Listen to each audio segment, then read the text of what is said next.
Tired of the everyday routine? Ever dream of a life of romantic adventure? Want to get away from it all? We offer you Escape. Escape, designed to free you from the four walls of today for a half hour of high adventure. Tonight, we escape to pre-war Paris and the terrifying experience of a young English girl who is the victim of a gigantic conspiracy of silence, as Alexander Walcott tells it in his version of the legend, The Vanishing Lady.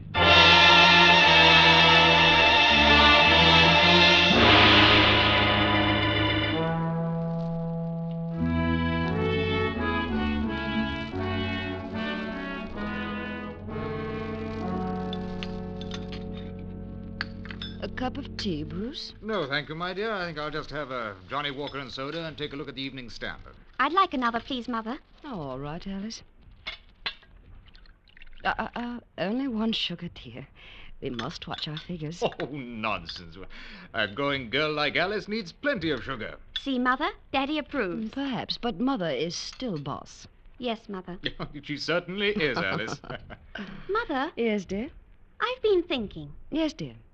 I've been thinking about my grandparents. Oh? I know all about Daddy's parents. How Grandfather Stanley commanded a dreadnought at the Battle of Jutland, and how... Oh, it was not a dreadnought, Alice. It was a heavy cruiser. Oh, a heavy cruiser. And he got the VC. And how Grandmother Stanley was a volunteer nurse at Westwall Arch when the Zeppelins came over. And I know about your father, too. And how he died in India from his wounds. And how gallant he was at the Khyber Pass. But, Mother, Yes, dear. you never told me anything about Grandmother Winship. I haven't. No, and I'd like to know something about... Bruce. And a child 16, I think it's time she knew. But, Bruce... And you'd probably feel better to get it off your chest. What, Mother? What is it? Well, my dear, I've never talked about your grandmother because... Well, I've always half believed that someday, somehow, she would come down our garden walk and I know it sounds silly, but explain where she has been for the last 20 years. Why? What happened to her? I don't know. I don't suppose I ever will. Well, now, Cynthia, darling, if it's going to upset No, you... no, Bruce, you're quite right. It would be best to get it off my chest, as you put it. Alice, as you know, I was born and brought up in India. I was about your age when my father was killed in the Khyber campaign. Mother decided to leave India for good and return to her old home in Warwickshire. However, it was necessary for her to go to Paris to attend to some details of my father's estate. The great Paris Exposition had just opened, and the city was jammed with visitors from all over the world. You can imagine our relief when we arrived at the Grand Hotel Universel and heard the clerk say in quite understandable English, Ah, Madame and Mademoiselle Winship, welcome, welcome. You will please to sign the register here and here. Oh, you have our reservations. Indeed, yes. And you are most fortunate, Madame, that you telegraphed, for I have reserved for you the last room in the house. Oh, I'm so relieved. Here, Cynthia, you may as well learn now to sign a register for yourself. Oh, yes, Mamma. Where do I write? There, on that line. Oh, yes, I see. Voila. You are fatigued from your journey, yes? I shall have the boy show you to your rooms at once. Chasseur, chasseur. Oui, oui, monsieur. Madame et Mademoiselle Winship à numéro 342 tout de suite. Tout de suite, monsieur. These are your bagages, madame. Yes, these 6. Voilà le bagage, 6 pièces. Cynthia, you'd best carry the little one with the medicine in it. Yes, Mamma. Permettez-moi, mademoiselle. Thank you. I'll take that one, the little red one. Eh bien, this way, ladies. Keep your eye on that porter, Cynthia. I don't trust these Frenchmen. Oh, I don't think he'll make off with our things, Mamma. Oh, here's the lift. Dis donc, Émile. 3e étage. 3e. I do wish we could have gone straight on to Southampton. But you'd only have had to come back across the channel to see the solicitor. We really saved time this way. I suppose I wish we hadn't had to come to Paris at all. It's such a sinister place. Oh, Mama. Voilà. Troisième. Soyez ladies, the right. 338, 340, 342. Voilà. Entrez, ladies. Oh, what a lovely big room. Oh, look, Mama. French windows. Oh, and the park out there. And that square with the statues on The it. ladies désirent No, quelque thank chose en you. plus? Here. Oh, merci. Thank you, ladies. Oh, Mama, it's like something out of a book. Yes, my dear, that's the trouble with Paris. It's so attractive. But underneath, it's evil. Oh, and the furniture. The gilt clock. This lovely marble table. Oh, Mama, everything's so French. Well, I'll be very glad to be on my way to where everything's English by this time tomorrow. Now, come away from that window and help me get into something comfortable, there's a dear. Oh, yes. Yes, Mama. I don't know when I've been so tired. I just can't seem to catch my... Mama! Mama, what's the matter? Mama, speak to me. Oh, here. I'll get you up in the bed. There. Now, let me loosen your corset. Here, Mama. Here are the smelling salts. Breathe deeply. Mama. Oh, the telephone. I've got to get a doctor. Oh, please hurry. Please. Oh, hello, operator. Will you please send a doctor up to room number... Let me see. Number 342. Pardon? Qu'est-ce que mademoiselle désire? Will you please send a doctor to room number 342? Je ne comprends pas. Qu'est-ce que mademoiselle désire? A doctor, please, a doctor. Ah oui, un docteur. Oui, mademoiselle, tout de suite.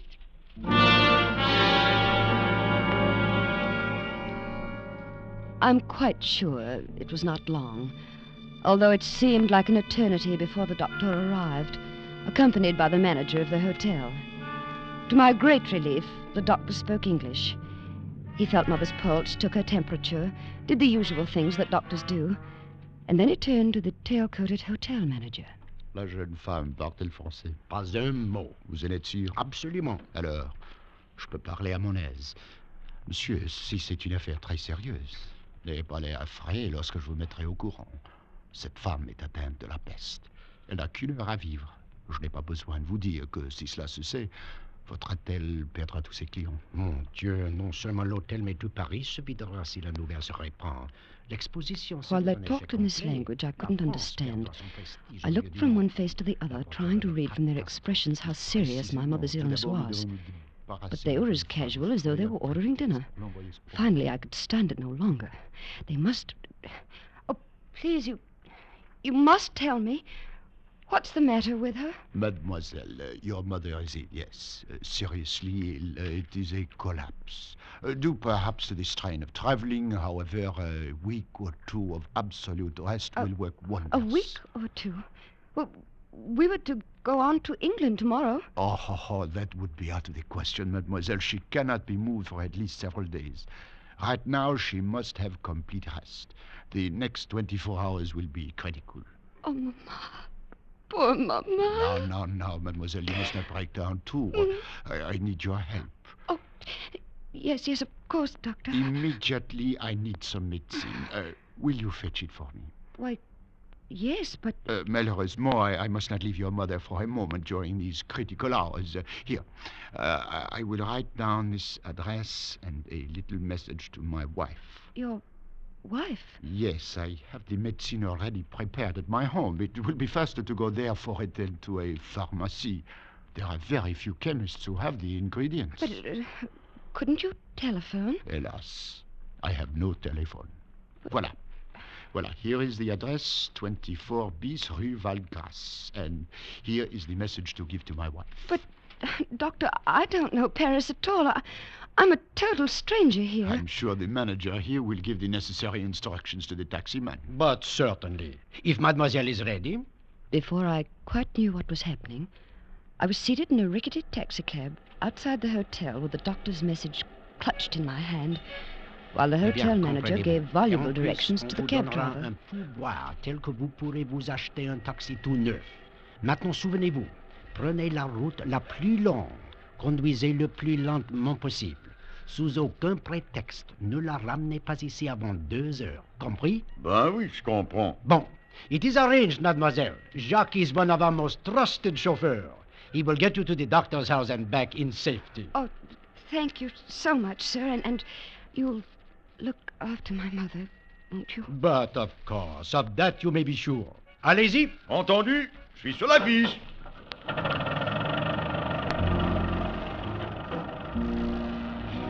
When we left the hotel, we crossed a huge square with statues around it and turned into a wide avenue which led up a gentle incline, at the top of which was a huge arch.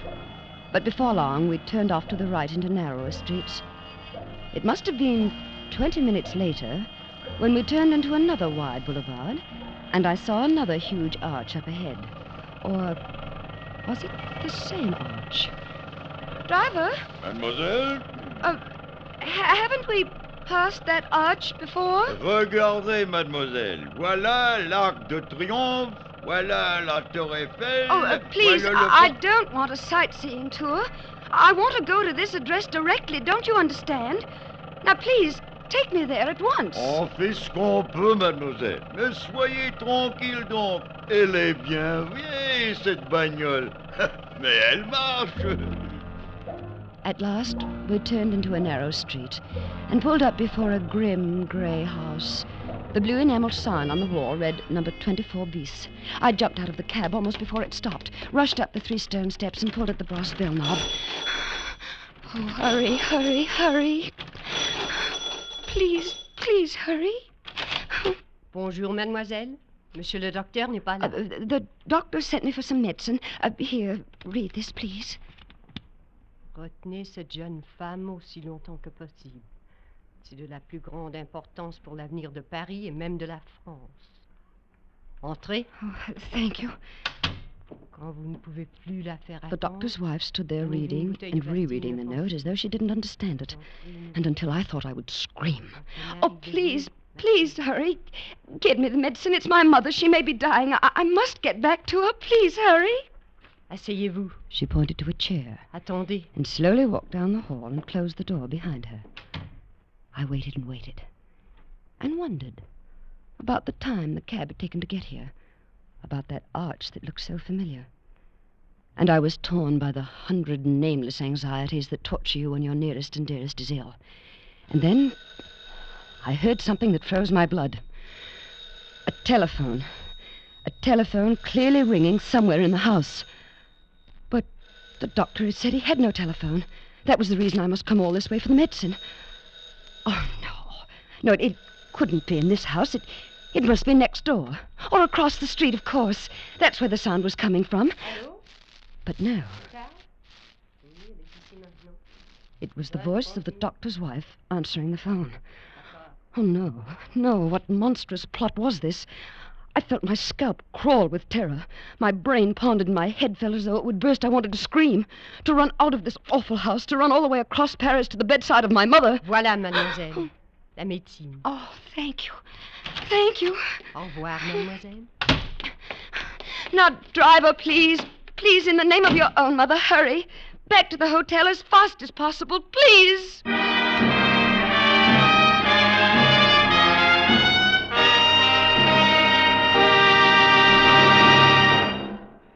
In just a moment, we continue with the second act of Escape.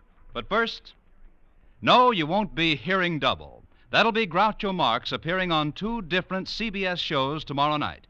First, in his own hilarious ad-lib quiz, You Bet Your Life, and then immediately following as Bing Crosby's guest. Don't miss this great meeting on CBS tomorrow night.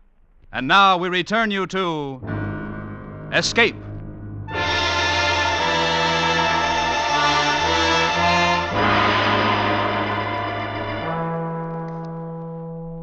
I pleaded with the taxi driver. I begged him to hurry. I explained to him in tears that my mother was desperately ill. But the taxicab never increased its speed. We crept across Paris just as slowly as we had come. Until at last, we pulled up before the entrance of the hotel. Voilà, mademoiselle. I jumped out of the cab, and then I saw the sign over the hotel entrance. It said, Hotel Ritz. Driver, you've taken me to the wrong hotel. I'm staying at the Grand Hotel Universal. Ben non, mademoiselle. Je vous ai ramassé au Ritz et je vous ramènerai au Ritz. Et il y a 25 francs 50 au compteur. Et j'aimerais recevoir immédiatement, en plus le pourboire. Please, I don't understand what you're saying, but I want you to take me to the Grand Hotel Universal. Et c'est ici que je vous ai pris en charge et c'est ici que je vous ramène. Et maintenant, c'est mon heure d'aller dîner. Donc, si vous aurez l'obligeance de me payer... Oh, you stupid man. Can't you understand? My mother is ill. You've taken more than 2 hours to get me to that doctor's house and back. Can't you understand? My mother is sick, perhaps dying. Mademoiselle, vos problèmes ne me regardent pas. Donc, si vous aurez l'amabilité de me payer le 25 francs, en plus le pourboire... I looked around me. A small group of passers-by had stopped and were listening curiously to the argument, and then they joined in, taking sides. Everywhere I looked were foreign faces, strangers, enemies. And then, shouldering through the crowd, I saw the bare-headed young man in tweeds with a pipe clamped in his teeth. And before he had a chance to speak, I knew that help had come. Are you having some trouble? Oh, thank heaven, an Englishman. Yes, that's right. Now, what seems to be the matter? I told him rapidly as I could, and he paid the mulish cab driver. Merci, merci. Popped me into another cab, and 5 minutes later, we walked into the lobby of the Grand Hotel Universal. The manager was behind the desk. Please, my mother, is she all right? I beg your pardon? My mother, Mrs. Winship, in 342. Is she all right? There is no Madame Winship in 342. What? 342 is occupied by Monsieur Auguste Noailles, a permanent guest. Oh, please, don't you remember me? I'm Cynthia Winship. 2 hours ago, you put me into a taxi to go to the doctor's house for some medicine for my mother. No, I'm afraid mademoiselle is mistaken. I have never seen her before in my life. Well, now, look here. What is this? No, listen, I swear to you, it is as I say. We signed the register less than 3 hours ago. We got in on a train from Marseille. Well, now, let's have a look at the register. Oh, yes. I'll show you. I'm in 342. Where is the register? It is here, mademoiselle. You may see for yourself. See, today's date. 14 guests registered, but I don't see any mademoiselle or Madame Winship. Do you? But this is monstrous. It's impossible. My mother is somewhere in this hotel. What have you done with her? What have you done with her?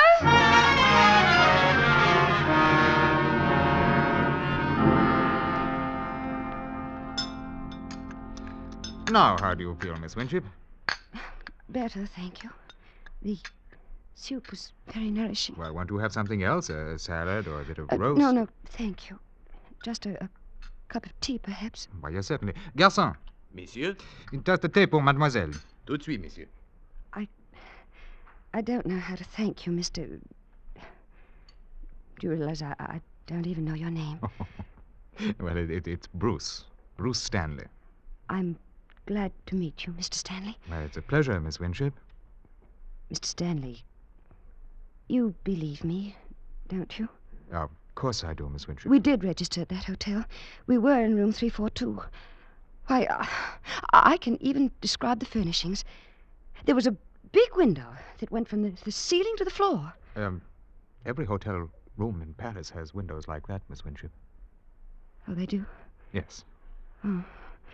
Well, in this room, the draperies were plum-colored, and there was a marble-top table, black marble it was, and a gilt clock. It had run down. The hand stopped, I remember, at 20 minutes past 3. The walls were covered in rose brocade, and the bedspread was a washed-out yellow. Oh, if I could only get into that room, you'd see that I'm not making this up. No, I'm sure that you're not. And perhaps I can find a way to make them let you in the room. You can? Yes. You see, I'm with the embassy, under secretary sort of thing. I believe that the British Empire has enough influence to change the mind of an obstinate Paris innkeeper. Oh, well, then let's do it right away. Oh, well, I'm afraid the might of Britain can't move that fast. It's past dinner time. But tomorrow we shall see. Tomorrow? Oh, but I must get in that room tonight. I have no money and nowhere to sleep. Well, we can do nothing with the people at the hotel. You saw that. We'll just have to be patient until tomorrow. And I'm sure that I can find a room for you tonight in a pension near the embassy. You're so very kind. How can I ever thank you, Mr. Stanley? You might begin by calling me Bruce. Thank you, Bruce. Thank you, Cynthia. Oh! Well, what is it? I've just thought of something. The doctor. The doctor? Yes, the one the hotel manager brought in to look after Mother. I still have his address somewhere here in my bag. Just a minute. Yes, here it is. Oh, we must go there immediately. He can tell us about Mother. 24 bis Rue Val de Grace. Well, it's not far. That's just off the Boulevard Raspail. It's near the Gare Montparnasse. How long would it take to get there by taxi? About 10 minutes. But it took over an hour this afternoon.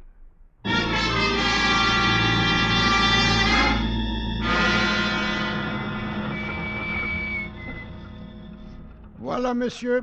24 bis Rue Valgrace. Well, here we are. Yes, this is the place. Attendez une minute. D'accord. The house is dark. Yes, well, it's quite late. Well, I don't care. We've got to find out tonight.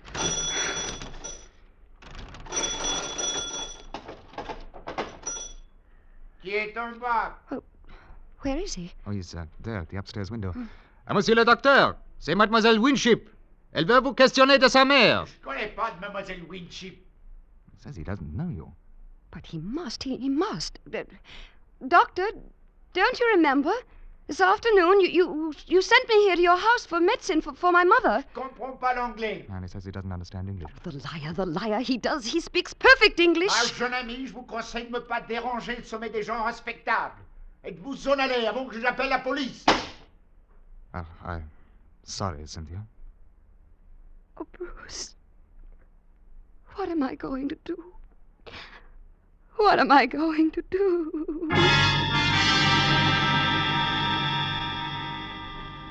If it hadn't been for Bruce, I'm certain I should have gone out of my mind that dreadful night.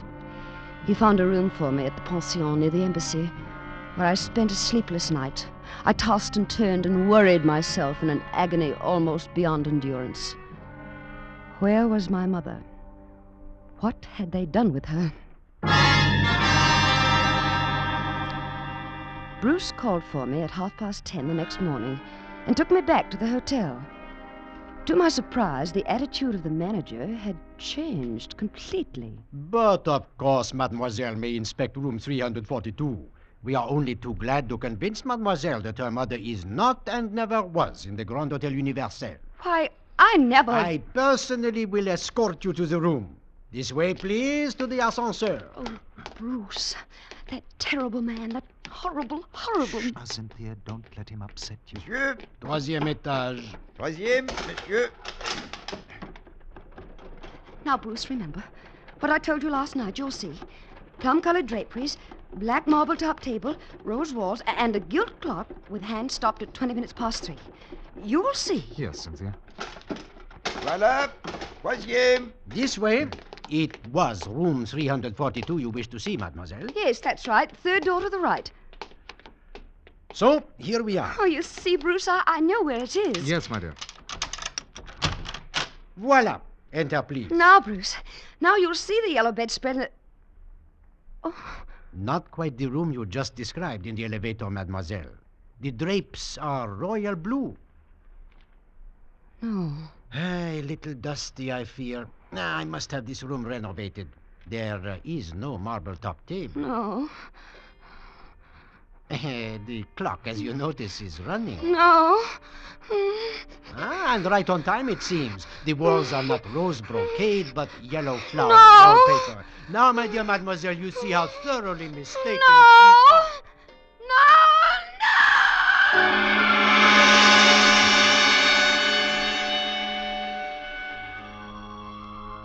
They had tried to make me think I was mad. They succeeded.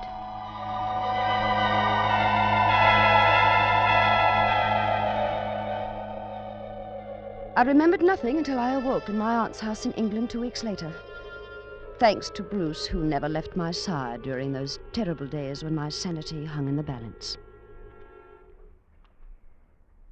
Well, Alice, that's the story.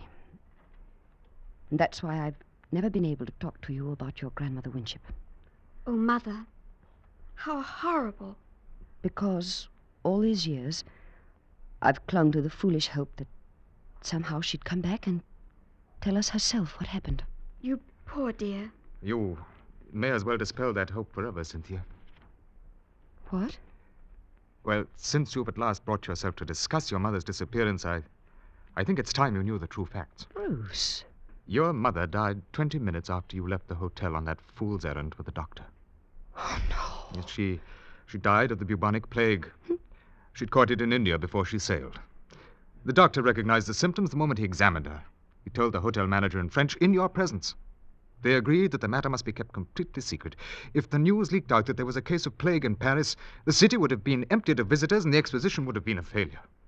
Oh, Bruce. The conspiracy of silence began in the hotel.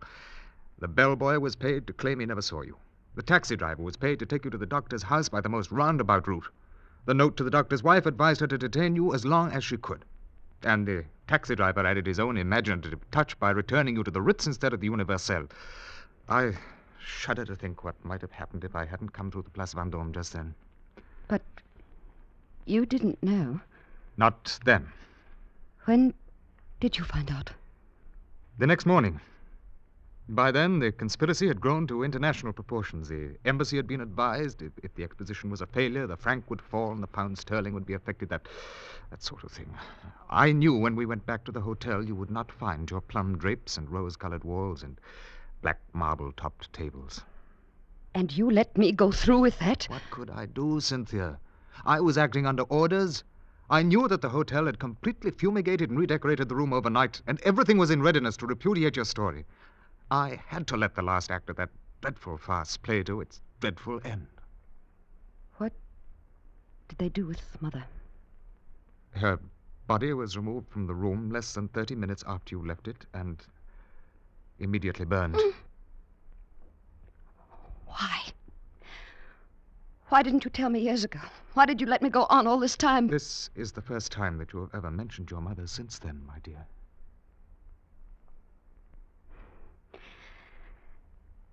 Alice. Yes, Mother? There's a new issue of the Tatler in the library. Wouldn't you like to look at it? But, Mother, I want to know dear, about... There's a good girl. I want to have a talk with your father.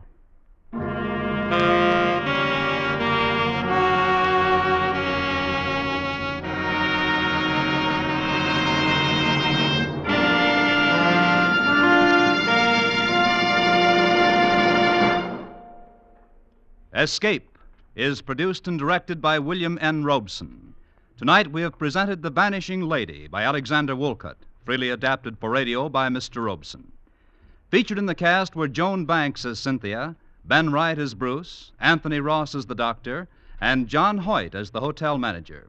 Also heard were Irene Tedrow, Ramsey Hill, Nan Boardman, Daphne O'Callaghan, and Paul Frees. Special music was composed and conducted by Del Castillo. Next week. You are in command of an English destroyer sailing to join the North Sea Patrol in October 1914, when destiny forces you to become the man who won the war.